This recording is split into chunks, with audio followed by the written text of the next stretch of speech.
একবার নারদ মুনির খুব ইচ্ছা হলো যে একটা কৌতুক করা যাক, দেখ কি হয়, ব্যাপারটা কি, ঘটনাটা কি ইত্যাদি। রাধে রাধে, প্রেম সে বলো রাধে রাধে।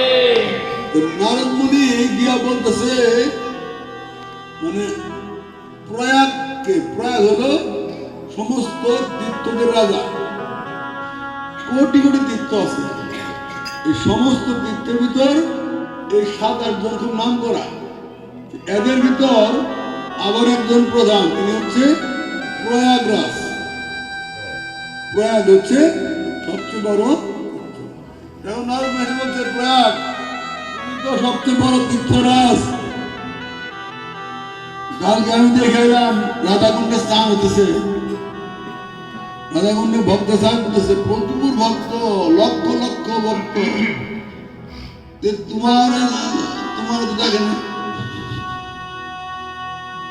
তোমার তো ডাক দিল না, তুমি তো একদম শ্রেষ্ঠ তীর্থ, এই রাধাকুণ্ডে স্নান হতেছে, তুমি গেলে না। তাই তো আমার তো নিমন্ত্রণ করে নাই। খুব রাগে ক্ষোভে গেছে ভগবানের কাছে। ভগবান কৃষ্ণ বলতেছে, ভগবান আমার তো তুমি তো খুব অন্যায় করছো। কি অন্যায়? রাধাকুণ্ডের স্থান হইলো, ও রাধাকুণ্ডের স্থান তুমি আসো নাই, আপনি তোমার নিমন্ত্রণ করেন নাই। নিমন্ত্রণ মানে এটা আমার বাড়ির অনুষ্ঠান, এটাও তোমার নিমন্ত্রণ করতে হবো কি? বলতেছে যে রাধাকুণ্ডের স্নান হচ্ছে আমার বাড়ির অনুষ্ঠান।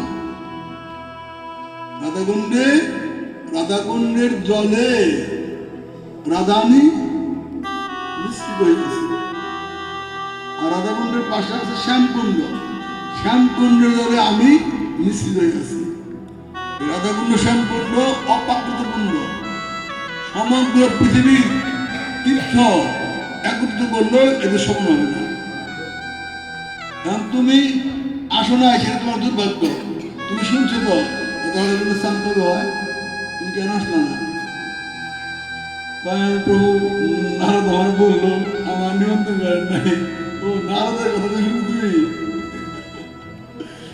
নারদ কয় যে তোমার মনে পুত্র অহংকার আছে, আমি বড়, আমি শ্রেষ্ঠ, আমি শ্রেষ্ঠ।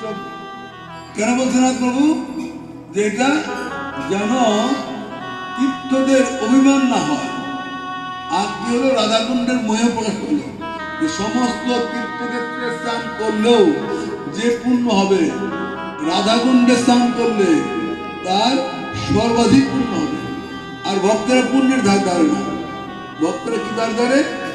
ভক্তরা ধার ধারে ভগবান পুণ্য চাই না, পাপও চাই না, যেন তোমার না ভুলি। ভক্তরা পুণ্য চায় না, ভক্তরা পাপও চায় না, ভক্তরা কি চায়? ভগবান যেন তোমার না ভুলি। প্রেম সে বলো রাধে রাধে।